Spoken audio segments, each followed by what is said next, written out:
দিনাজপুরের হাকিমপুর উপজেলায় বিয়ের প্রলোভন দেখিয়ে এক নারীর সঙ্গে অনৈতিক সম্পর্ক স্থাপন ও ধর্ষণের অভিযোগে উপজেলা প্রাণী সম্পদ কর্মকর্তা ডাক্তার শফিউল ইসলামকে গ্রেপ্তার করেছে পুলিশ।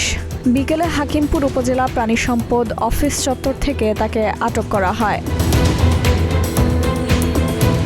বর্তমানে হাকিমপুর উপজেলা প্রাণী সম্পদ অফিসে ভেটেরিনারি সার্জন হিসেবে কর্মরত রয়েছেন তিনি। ভুক্তভোগী নারীর থানা দায়ের করা লিখিত অভিযোগে জানান, তার স্বামী অসুস্থ থাকায় চিকিৎসা সূত্রে অভিযুক্ত কর্মকর্তার সঙ্গে তার পরিচয় হয়। পরবর্তীতে মোবাইল ফোনে হোয়াটসঅ্যাপ ও মেসেঞ্জারের মাধ্যমে তাদের মধ্যে সম্পর্ক স্থাপন হয়।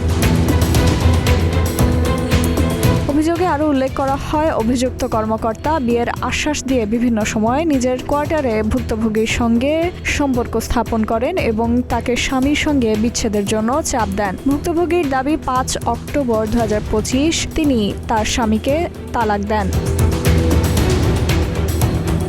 পরবর্তীতে ১৮ জানুয়ারি ২০২৬ অভিযুক্ত কর্মকর্তা তাকে গর্ভপাত করানোর জন্য চাপ দেন এবং একই দিনে তাদের বিয়ে সম্পন্ন হয় বলে অভিযোগে উল্লেখ করেন। এরপর তারা স্বামী স্ত্রীর মতো একসঙ্গে চলাফেরা করতেন। তবে ১৬ ফেব্রুয়ারি পোস্ট অফিসের মাধ্যমে জানা যায়, অভিযুক্ত কর্মকর্তা ১০ ফেব্রুয়ারি তাকে তালাক দিয়েছেন। অভিযোগ অনুযায়ী শুক্রবার সকালে চিকিৎসকের কাছে যাওয়ার উদ্দেশ্যে হাকিমপুর থেকে বিরামপুর যাওয়ার পথে পৌরসভার চারমাথা মোড়ে অভিযুক্ত কর্মকর্তা ফোন করে তাকে অফিসে আসতে বলেন। সকাল ৯:৩০টার দিকে তিনি অফিসে গেলে অভিযুক্ত কর্মকর্তা তাকে কক্ষে নিয়ে যান এবং বিয়ের আশ্বাস দিয়ে পুনরায় সম্পর্ক স্থাপন করেন। একজন ভিকটিম এসে থানায় অভিযোগ করে, অভিযোগের বিষয়টি এই প্রাণী সম্পদ কর্মকর্তার বিরুদ্ধে।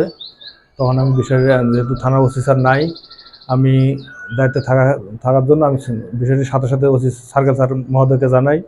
সার্কেল স্যার উনি সাথে সাথে ঘটনা আসার পরে ঘটনা শোনে এবং উনি সব মানে সার্বক্ষণিক এখানে থাকে।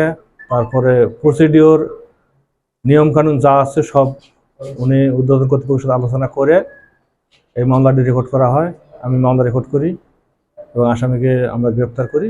আসামিকে বিজ্ঞ আদালতে প্রেরণ করা হয়েছে আর ভিকটিমকে মেডিকেল করার জন্য দিনাজপুর মেডিকেল কলেজে প্রেরণ।